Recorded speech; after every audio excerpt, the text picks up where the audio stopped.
Здравствуйте, вы смотрите «Актуальное интервью», в студии Надежда Саханская. В республике стартовала посевная кампания. В этом году планируется посадить больше зерновых, кормовых культур, картофеля и овощей. Так, площадь зерновых увеличится на 700 гектаров, по кормовым культурам на 1000 гектаров. Также в планах субсидирование на закуп молока у личных подсобных хозяйств. Об этом и не только расскажет гость студии Петр Попов, первый заместитель министра сельского хозяйства Якутии. Петр Иванович, здравствуйте. Да, добрый день. Скажите, как вы оцениваете текущую ситуацию в ВПК республики? По итогам первого квартала текущего года в республике объем производства сельского хозяйства составил 1 миллиард 300 миллионов рублей, что по сопоставимых ценах 2021 года на 2,5% выше. Произведено около 2000 тонн мяса, прослеживается незначительная, но динамика по поголовью сельхозживотных. Это по лошадям 182 100 тысяч голов, коров 75 200 голов, северных оленей 150 600 голов и птиц 879 400 голов. В целом исполнение госпрограммы идет по намеченному графику, а также с учетом новых условий экономики своевременно вносятся некоторые корректировки для принятия оперативных мер. Скажите, а какие отрасли АПК для нашего региона являются приоритетными? Смотрите, с учетом климатических особенностей нашей республики, связанных не только с суровыми природно-климатическими условиями, но и крайне неблагоприятными для выращивания зерновых культур и большинства овощных культур, конечно, для республики приоритетом является животноводческое направление сельского хозяйства. Надо отметить, что Якутия занимает первое место в России по поголовью табунных лошадей, третье место по поголовью северных домашних оленей, а также третье место по Дальневосточному федеральному округу по поголовью крупного рогатого скота. В сложившейся ситуации, когда собственное производство выходит на первый план, какие меры поддержки для наших аграриев предусмотрены в условиях санкций?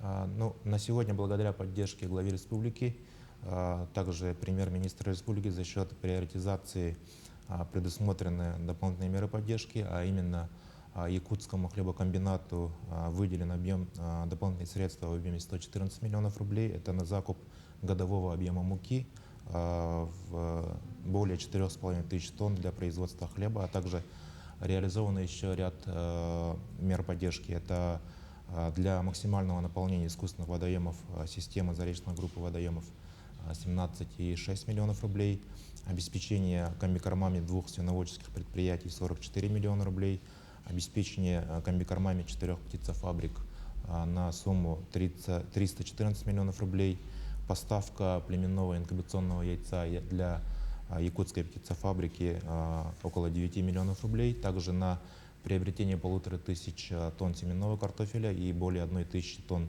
минеральных удобрений на сумму 88,7 миллионов рублей. Петр Иванович, скажите, а вот введение нового механизма поддержки скотоводства – это увеличение ставки на молоко и введение субсидий на маточное поголовье. Сегодня, что называется, вот это все события на слуху. Скажите, а как же идет работа с введением новых изменений в субсидировании сельхозтоваропроизводителей?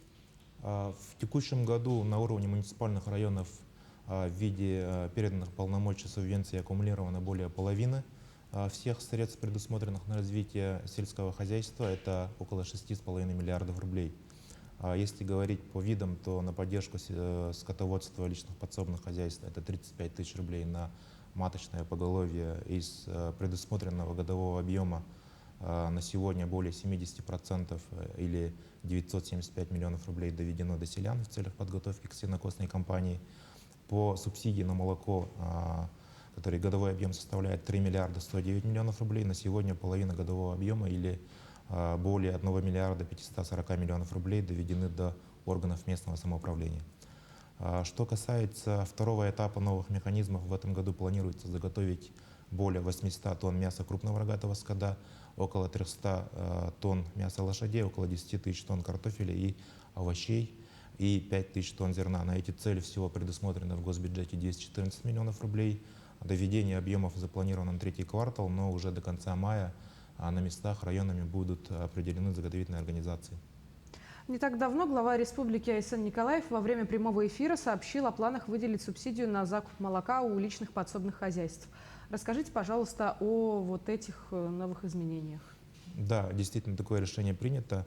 Вот новый механизм, аналогичный действующему механизму закупа молока, за исключением того, что средства будут доводиться, предоставляться заготовительным организациям напрямую от Министерства сельского хозяйства на возмещение тех затрат, которые направлены на закуп сырого молока у личных подсобных хозяйств. Субсидия будет предоставляться в размере 10 рублей за 1 килограмм сырого молока. С учетом собственных средств заготовительных организаций закупочная цена составит не менее 20 рублей.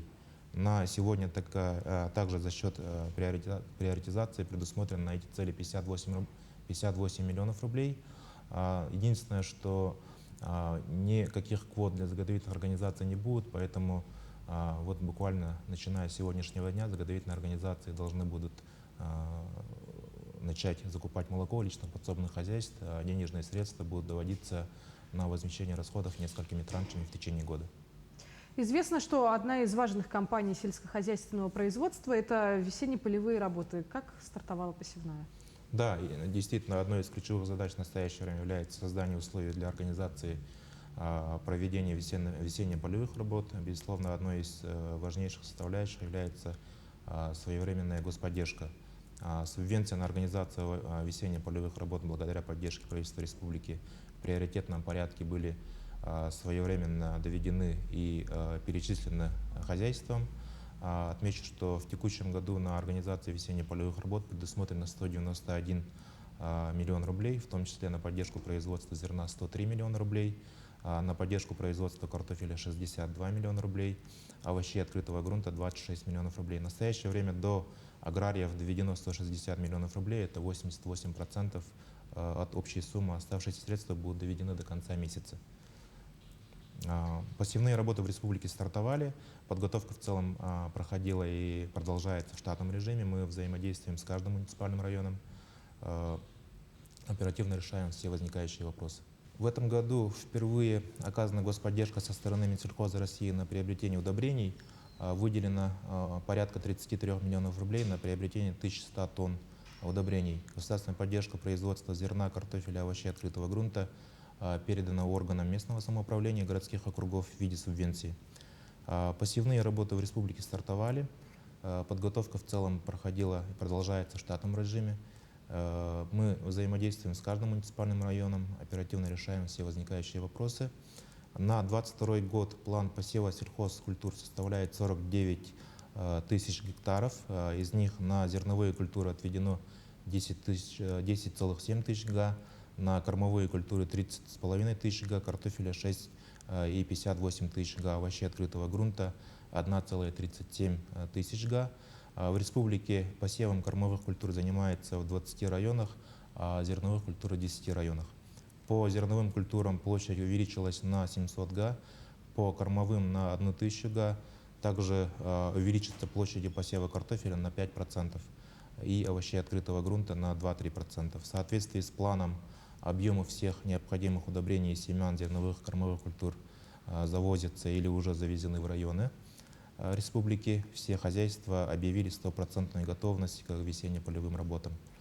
Что касается техники, по предварительным данным, в посевной будут участвовать около 632 тракторов, 222 сеялок, а также 222 культиваторов и 353 плуга. От того, насколько грамотно и своевременно будут выполнены весенние полевые работы, зависит успех всего сельскохозяйственного года. Петр Иванович, давайте на всякий случай еще раз нашим зрителям напомним, ведь близится пожароопасный сезон, о том, насколько рискованно и можно ли вообще производить сельхозпалы. Сельхозпал полностью запрещен законодательно, поэтому мы эту работу проводим с сельхозтоваропроизводителями, с муниципальными образованиями, с управлениями сельского хозяйства. До всех доведено, что сельхозпал производить не допускается. Поэтому сельхозпалы проводиться не будут, они не проводились. Конечно, да, пожароопасный сезон уже начался, у нас в республике уже наблюдаются первые пожары. В прошлом году было потеряно много сена заготовленного. надо провести в этом году все возможные работы, чтобы не допустить заготовленного сена. 22 мая в республике отмечается День Саилыка. Это знаменательная дата для жителей нашего региона. Что бы вам хотелось пожелать труженикам села? Да, действительно, вот 22 мая в республике празднуется День Саилыка. Праздник был утвержден указом главы Айсеном Сергеевичем в 2018 году с целью сохранения национальных традиций и повышения престижа работников, занятых в сфере сельского хозяйства.